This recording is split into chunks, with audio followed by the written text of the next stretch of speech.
இந்த பையன் அவனோட ஸ்கூல் டீச்சரே லவ் பண்ண ஆரம்பிச்சு ரெண்டு பேரும் ரொம்ப நெருக்கமா நடந்துக்கிறாங்க. ஆனா கடைசியில தான் அந்த ஜெனி படத்தோட ஆரம்பத்திலேயே ஒரு பார்ட்டி ஆட்குள்ள நுழையறா. அங்க போய் பார்த்தா அவ கூட வேலை செய்யற நிறைய பேர் இருக்காங்க. அதுல இருக்க ஒருத்தன் பேரு ஜான். ஆனா ஜெனிக்கு அங்க இருக்கிறது பெருசா பிடிக்கல. கொஞ்ச நேரத்திலேயே குடிச்சிட்டு அவங்க வந்து உடனே கிளம்பிடுறா. இதை பார்த்த ஜான் ஜெனி மேல அவனுக்கு லைட்டா ஆசை வருது. அவ பின்னாடியே போய் ஜெனியை அப்ரோச் பண்றான். ஜெனிக்கும் அதுல பெருசா உடன்பாடு இருக்கிறதுனால அவங்க ரெண்டு பேரும் ரொம்ப நெருக்கமா நடந்துக்கிறாங்க. அதுவும் அவங்க ரெண்டு பேரும் ஒரு லிப்டுக்குள்ளேயே அவங்க ரெண்டு பேரும் அப்படி நடந்துக்கிறாங்க. யதார்த்தமா அந்த லிப்ட் திறந்துருது.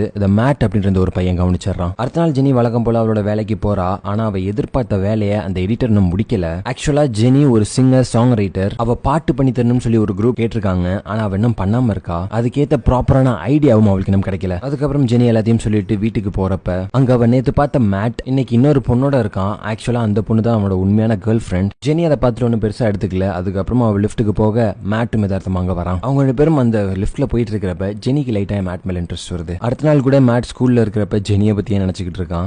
மேட் பக்கத்துல இருக்கிற ஒரு ஸ்கூல்ல படிக்கக்கூடிய ஒரு பையன். அதே நேரத்துல ஜெனி புதுசா ஒரு பாட்டு பாடுறதுக்காக ஒரு சிங்கரை கூட்டிட்டு வராங்க. அவளோட வாய்ஸ் அவளுக்கு சுத்தமா பிடிக்கல. நாளுக்கு நாள் வேலை தள்ளி போயிட்டே இருக்கிறதுனால ஜெனிக்கு ஒரு பக்கம் கோபமாகுது. ஜெனிக்கு என்ன பண்ணு தெரியல. அவளுக்கும் போதுமான ஐடியா இல்லாதப்ப பார்ல போய் குடிச்சிட்டு இருக்கா. அப்போதைக்கு ஜான் அங்க வரான். ஜான் ஏற்கனவே பண்ண மாதிரி ஒரு அப்ரோச் பண்ண ஜெனியும் முதல்ல ஒத்துக்கிறா. ஆனா அதுக்கப்புறம் பிடிக்காதனால உடனே கிளம்பி போயிடுறா. அதுக்கப்புறம் ஜெனி எல்லாத்தையும் முடிச்சுட்டு வீட்டுக்கு போறப்ப யதார்த்தமா மேட்டை கவனிக்கிறா. மேட்டை கவனிக்கிறப்ப தான் அவளுக்கு இன்னொரு விஷயம் புரியுது. அவளுக்கு புதுசா சாங் எழுதுறதுக்கு ஒரு ஐடியாவும் கிடைக்குது. அதே நேரத்தில் அடுத்த நாள் மேட்டும் அவன் ஃப்ரெண்டும் உட்கார்ந்து இருக்கிறப்ப ஜெனி கிராஸ் பண்றதை கவனிக்கிறாங்க. உடனே ரெண்டு பேரும் பின்னாடி நாய் மாதிரி துரத்த ஆரம்பிச்சிடறாங்க. அதாவது ஜெனிக்கே தெரியாம அவளை ஃபாலோ பண்ண ஆரம்பிச்சிடறாங்க. ஆக்சுவலா அங்க ஒரு செமினார் கொடுக்கறதுக்காக ஜெனி வந்திருக்காங்க.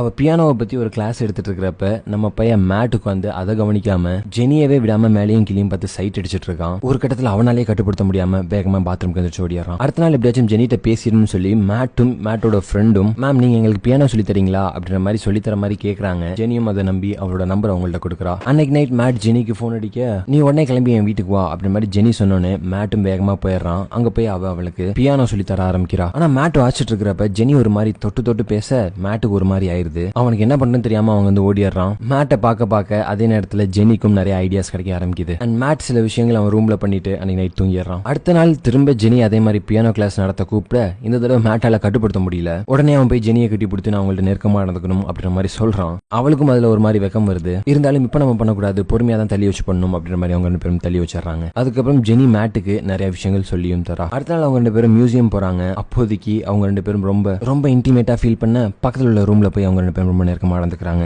அவளுக்கு இன்னும் நிறைய ஐடியா கிடைக்குது. அதை வச்சு ஜெனி ஒரு புது பாட்டு எழுதி சக்சஸ்ஃபுல்லா முடிச்சிடறா. அப்படியே இன்னொரு நாள் ஜெனி யதார்த்தமா ரோட்ல போயிட்டு இருக்கிறப்ப மேட் பார்த்தா அவளோட பழைய கேர்ள் ஃபிரெண்டோட உட்காந்துருக்கான். ஆக்சுவலா பழைய கேர்ள் ஃபிரெண்ட் கிடையாது, அவங்க பிரேக்கே பண்ணல. இன்னும் அவங்க ரெண்டு பேரும் ரிலேஷன்ஷிப்ல தான் இருக்காங்க. ஜெனி அதை பார்த்துட்டு ஒரு மாதிரி கடுப்பை அங்க கிளம்பிடுறான். அதே மாதிரி ஜெனியோட பழைய பாய் ஃப்ரெண்ட் வந்து ரொம்ப நெருக்கமா நடந்துக்க சொல்லி அவளை ஃபோர்ஸ் பண்றான். அண்ட் மேட்டும் அன்னைக்கு வீட்டுல இருக்கிறப்ப ஜெனியை பத்தியே நினைச்சிட்டு இருக்கான். வேற வழியே இல்லாம ஜெனியை போய் பாத்துரும் சொல்லி அவன் போக அங்க போய் பார்த்தா ஜெனி அவளோட பழைய பாய் ஃப்ரெண்டோட ரொம்ப நெருக்கமா நடந்துட்டு இருக்கா. அதை பார்த்து அவன் மனசு உடைஞ்சு திரும்ப வீட்டுக்கு வந்துடுறான். அதனாலே அவங்க ரெண்டு பேத்துக்குள்ள சின்னதா ஒரு மனஸ்தாபம் வருது. அடுத்த நாள் ஜெனி அவனை போய் பார்க்கலான்னு பாக்குறா. ஆனா அவன் எப்பவும் இருக்கக்கூடிய இடத்துல மேட் இல்ல. சரி இதுதான் பிரச்சனையா போயிட்டு இருக்கு, அவளோட வேலை செய்யலாம் எல்லாம் ப்ராப்பரா போயிட்டு இருக்கு அப்படின்ற மாதிரி நினைச்சிட்டு இருக்கிறப்ப ஜெனிக்கு அங்கேயும் ஒரு ப்ராப்ளம் வருது. என்னன்னா அவ பழசா நிறைய இன்ஸ்பயர் ஆகி ஒரு பாட்டு உருவாக்குனாலயா அது அவ கூட வேலை செய்யற ஜான் ஒருத்தன் திருடி அவளுக்கே தெரியாம வித்தர்றான். இப்ப அவ பேசி வச்சிருந்த ஆட்கள் வந்து அவள்கிட்ட சாங் கேக்குறாங்க. அவள்கிட்ட அந்த சாங் இல்ல, அதனால வேற வழியே இல்லாம ஒரு வாரம் டைம் கேட்கறா. அவங்களும் அவளை பயங்கரமா திட்டிட்டு ஒரு வாரம் டைம் கொடுத்துட்டு போறாங்க. உடனே ஒரு பாட்டை உருவாக்கணும்னு சொல்லி ஜெனி அன்னைக்கு ஈவினிங்ல இருந்தே ட்ரை பண்றா. ஆனா அவளுக்கு எந்த ஒரு ஐடியாவும் வரல. திரும்ப பார்த்தா மேட் அங்க வந்து நிக்கிறான். எனக்கு ஒன்னு ரொம்ப பிடிச்சிருக்கு அப்படின்ற மாதிரி அவ சொல்ல அவளும் அதுக்கு ஒத்துக்கிட்டு அவங்க ரெண்டு பேரும் நெருக்கமா நடந்துக்கிறாங்க. இது தப்பான ஒரு விஷயம். என்ன பண்றதுன்னு தெரியாம ஜெனி யார்ட்டையும் சொல்லாம அந்த ஊரை விட்டு வெளியே கிளம்பிடுறா. புதுசா ஒரு ஊருக்கு வந்து நிறைய ஐடியாஸ் எல்லாம் கேதர் பண்ணி அவ புதுசா ஒரு சாங் சக்சஸ்ஃபுல்லா எழுதி முடிக்கிறா. அண்ட் இந்த பக்கம் மேட் அவளே நினைச்சு ஒரு மாதிரி ரொம்ப ஃபீல் பண்ணிக்கிட்டு இருக்கான். சரி நம்ம மேட்டை போய் சொல்லி புரிய வச்சு அவன் வந்து பிரிஞ்சிடலாம் அப்படின்ற ஒரு நோக்கத்துல ஜெனி போறா. அங்க போய் பார்த்தா மேட் அவளோட கேர்ள் ஃபிரெண்டோட பேசிட்டு ரொம்ப நெருக்கமா இருக்கான். அதை பார்த்துட்டு